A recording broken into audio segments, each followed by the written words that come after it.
Hello, Jenny Rotten here. We're going to talk a little bit more about the Piper of Hamelin. This one, I've got two things that, and then I'll stop it, I think. All right, so here we go. We're going to pick up where we left off. I only asked a civil question. As a matter of fact, I have a small suggestion.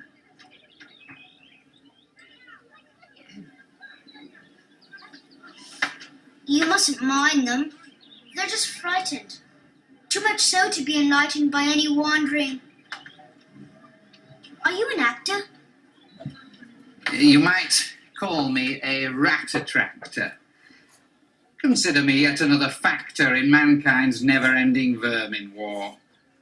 I try to help man even up the score. Unless, of course, I am not heeded. I never intrude where I'm not needed. You're needed here without a doubt. You must have figured that much out. But you must take your application to the Marin Corporation. That's where you should be appearing to get yourself a decent hearing. Thanks, young sir, for your advice. I'll take it, and I won't think twice. Now this I'll promise. The time may come when I wear out my current welcome.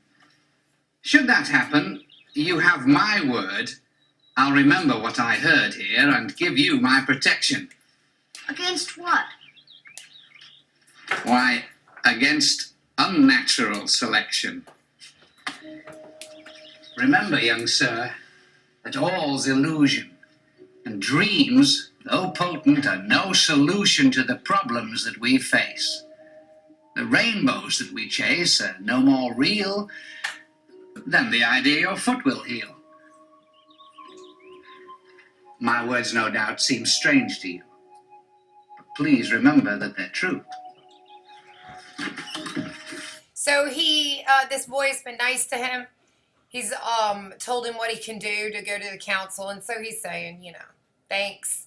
And when I kidnap all the children, I'm not going to kidnap you.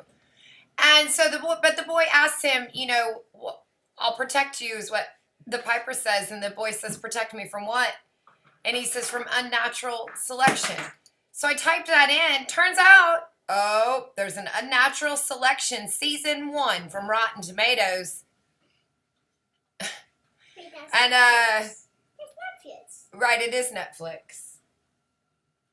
And so I'm gonna play this because geez, this is the story of the Pied Piper as what he was just describing. Unnatural selection. Little boy has got a disability. Nothing's real in the world. Watch this. We do not advise that anyone watching this video do what is about to be done here. These compounds are not for human consumption. They are for research purposes only. Our civilization is vulnerable. It's not sustainable. We have no choice but to continue exploring the tree of knowledge, but we always run the risk of discovering something that we cannot handle.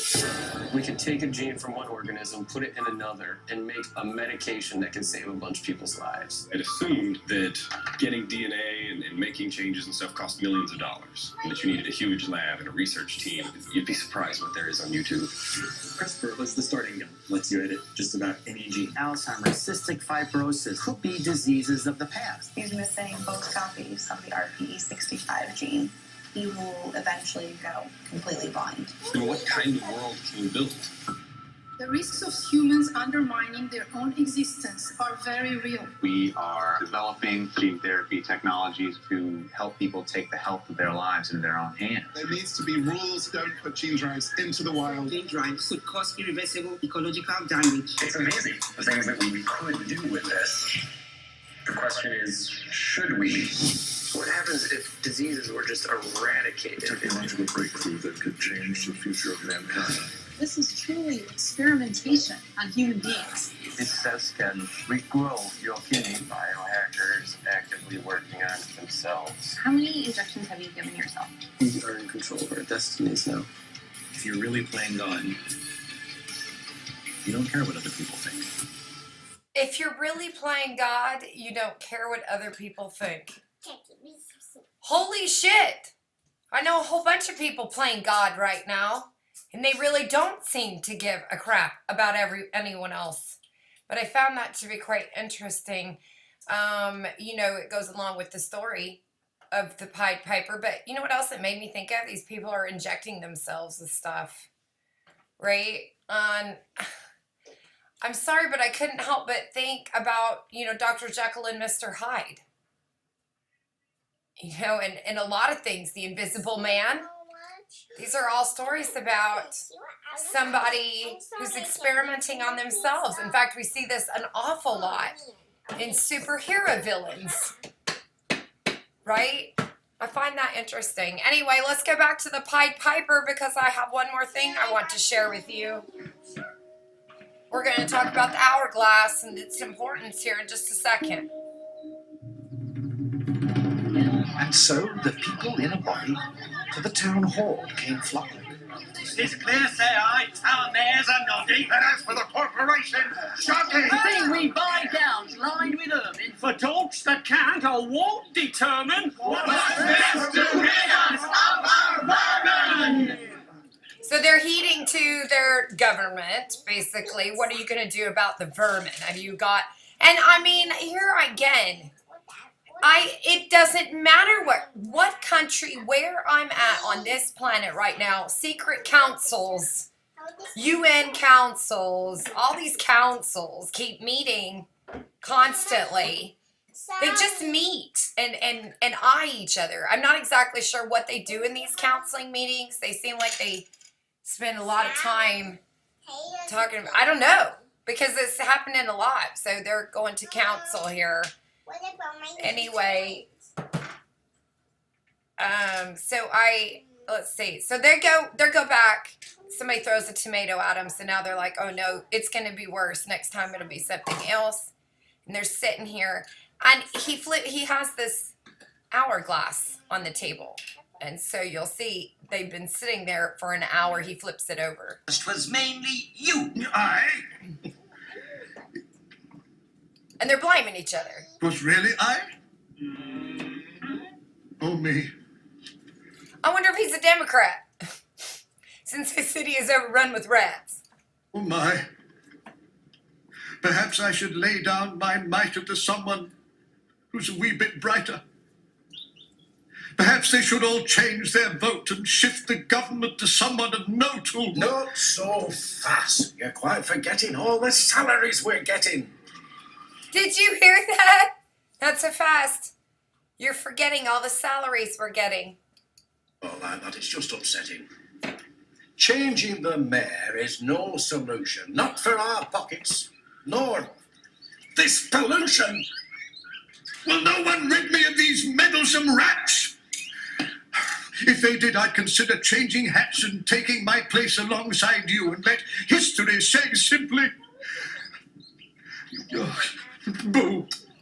Okay, I think I might have... Oh, no, here. Did I miss the hourglass part? Anyway, there it is. Bargaining with empty air. We need to enter their whole lair. We don't need self-sacrifice. That probably only works with mice. For the gilder, I've mine ermine gown sell. I wish I were a mile hence. It's easy to bid one. Rack one's brain. Oh, I'm sure my poor head aches again. I've scratched it so, and all in vain. Who for the trap? A trap, a trap. Just as he said this. Okay, so I'll pause it here, and we're going to go to the hourglass just for a second, though. Because, it stays our lives. Oh, that's great. Like sands Through the hourglass. so are the days of our lives. Okay, and the reason I'm bringing this up is because one of the things that I guess theorize on or think about, what if possibilities, and how I see, the things that constantly are in front of us from our history to today are, to me, they have a meaning, right? They wouldn't be constantly there if there wasn't something that we're supposed to understand about them.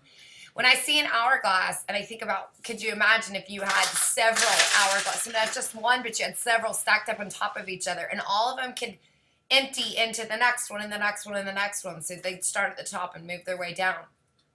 I kind of look at that as like human development. So each of these bubbles is a stage. So a pinch point being the pinch point up here, where we would flip and we would evolve or grow into another phase of our life.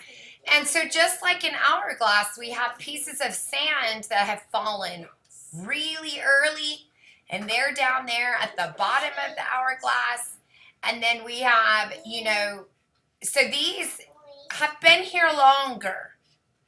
They're older than the ones coming in now, if we're only looking at this bubble, right? And the ones that are falling were the oldest of this one. They fell down here, and they're the oldest of this one. So if I think about that as far as human development goes, it means that these guys are more mature down here at the bottom. They've had longer to sit, right? This would be, your old age, people who are ready to move to the next stage of life, right? And then you have all these new ones. And right now, I think we're acting like children, school-age children, ages 6 to 12. And I think we're about on the 9-year-old stage. That means that we're right here. We're at this wide open spot right here. Is 9 years old. So we've done 3, and now we're here, and we got about half more to go. And again, there's going to be some pieces of sand that are older, so you're going to have different types of people thinking different types of things. Maybe newbies popping in, they're still, imagining, for lack of a better example, demons. And so they're still seeing demons because they haven't gotten down here yet to notice that it's just people, So that's what I think about hourglass. That's what I think about the Pied Piper.